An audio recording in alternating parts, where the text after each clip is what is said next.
Hey guys, it's Liv here, bringing you guys our BBL Week 10 game. We're taking on M-Dragon, coach of the Keystone Cortanas. If we win this game, we're in playoffs guaranteed. If not, it just depends on other coaches. Unlike BBR, at least, there's a lot more of a chance we can actually get in if we do lose this game. Just because our diff is really good. We're actually currently, of the teams that are in our current standing, I believe 5-4, or 4 losses, I should say, or just in general 5 wins. We're currently at the top of those, so we would need to lose 6-0, and even then we tie with Nacho and always beat Nacho out.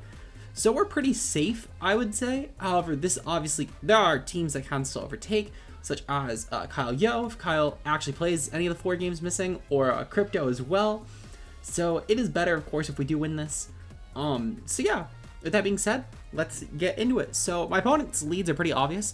It's one of these 3 Backmons right here. There's no way any of these 3 lead against my team. Tangrowth maybe could lead, but it's definitely one of these 3, in my opinion. And it's probably going to be Torn, if anything. Looking at my lead options, I think Terrakion's actually a really brain-dead lead here. The only lead that would punish it would be like Xerneas or the Tangrowth. So I'm just going to lead off with Terrakion here. I'm going to fake that maybe I could be a Vox Terrakion in some alternate universe. But in reality, I'm just going to take the opportunity to set up on Galith, most likely. If Drill leads, that's definitely a bit annoying, but it's still manageable. And okay, quite literally the worst possible lead for me. Shit, that's really bad. That's really bad for me. Okay. Well, fuck. This is really bad. Because Galate is kind of a bitch. I'm gonna go hard Salazzle here, to be honest. It really only helps with this and encoring it into something. Tangrowth and Xern, and I have checks. I have solid checks to both Tangrowth and Xern. And truthfully, I don't want this getting an attack off on me. Or even worse, a setup. So I feel like it's probably gonna set up. So when it does go for an SD, I'm gonna go for Encore. And if my opponent raw attacks, I think I'm more content with that, if I'm being honest. Knockoff. Okay, that's fine. That's actually pretty fine. From here, what I'm going to do is I'm going to go for a Sludge Wave because there's no way Drill comes.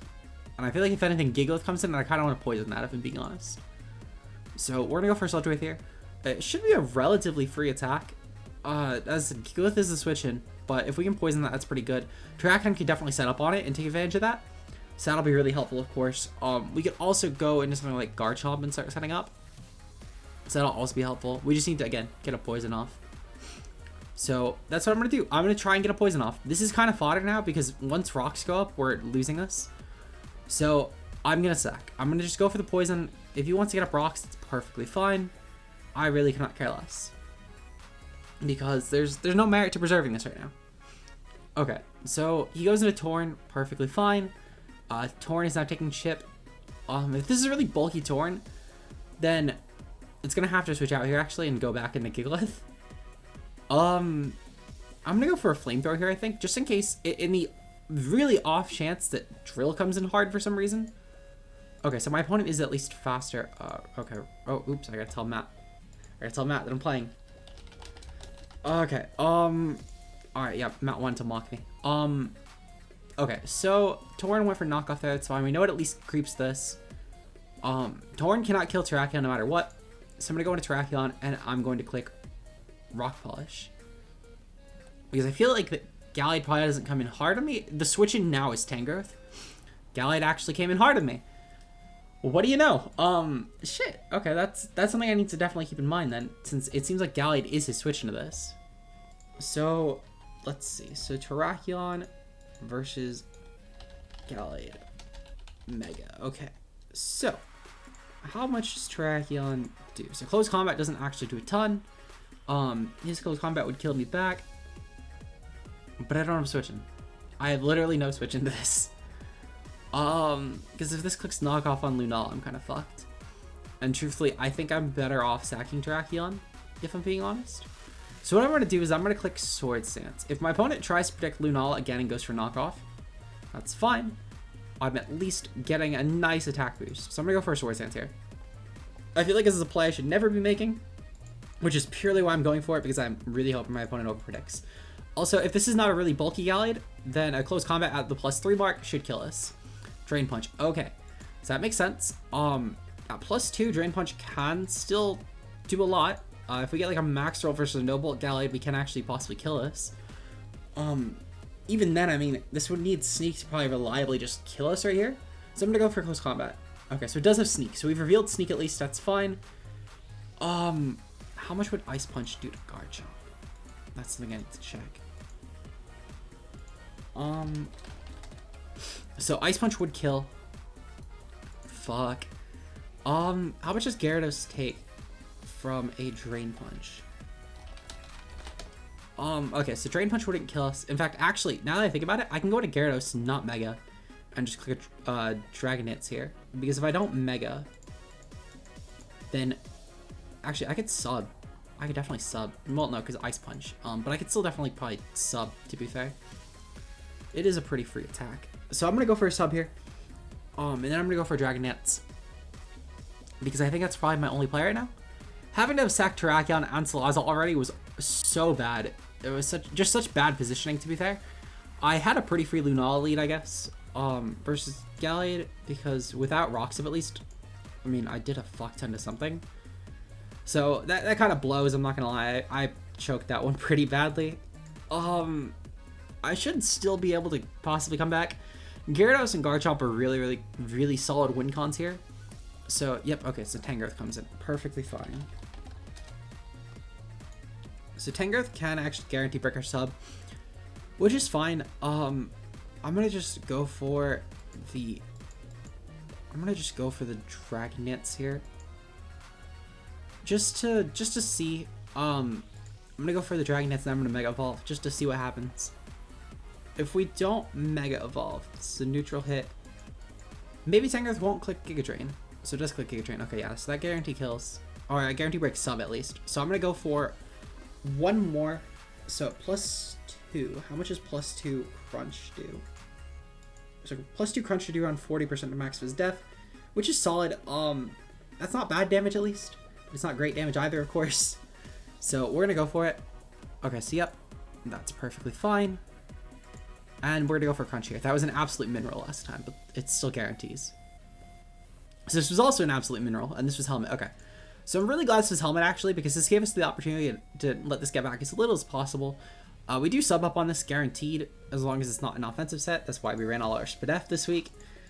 So I think this positioning will actually help us claw back a lot, truthfully. But we're going to kind of have to bank on this not having offense. This took very little from Crunch. In fact, it took 40% on the dot. So that probably has to be a max Fizz Def set. So Xerneas came in. So Xerneas would quite literally need to be max speed to actually outpace us. Or it would need to be Scarfed. It would need to be Scarfed or max speed. So what we're going to do here is we're going to set up a Sword Stance, and I'm going to see. Okay, so this doesn't outpace us. That's perfectly fine. So what I'm going to do is I'm going to sub again, and I'm going to pop my Salic. And basically what I'm going to do here is I'm going to... Actually, you know what? I'm going to double out into Ferrothorn now, because I can sub one more time in Tangrowth later on. We do know this is slower, though. And this did 20% to Ferrothorn. Okay. This is definitely a not modest set. This might be a timid set. This isn't even max special attack. So that's good to note, of course. So what I'm going to do is I'm going to click Gyro Ball here. If Tangrowth comes in hard, that's fine. I can sub up on Tangrowth later. Okay, so Tangrowth, that's fine. Okay.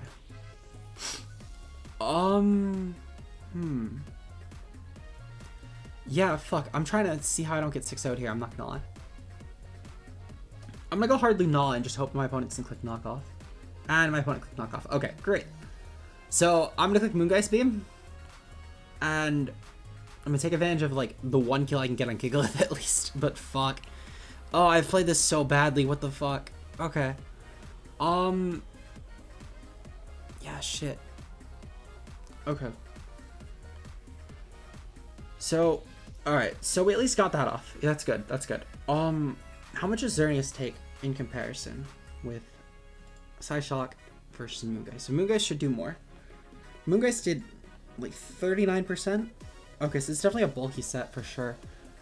I'm gonna click Psyshock in case this was Assault Vest, but I highly doubt this was. Okay, so that outpaces anyway. That's fine. We're gonna go for Gyro Ball here.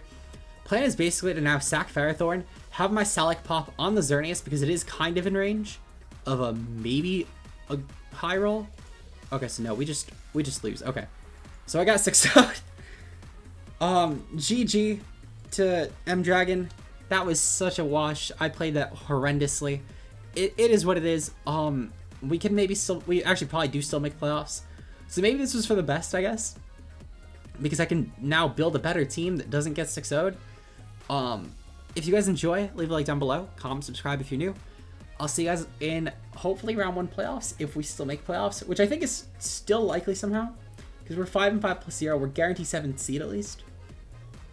So I think that we're guaranteed playoffs as long as people don't play their games, which it doesn't seem like anyone's playing their games out. So I think it clinches us playoffs. Regardless though, I'll see you guys later. Peace out.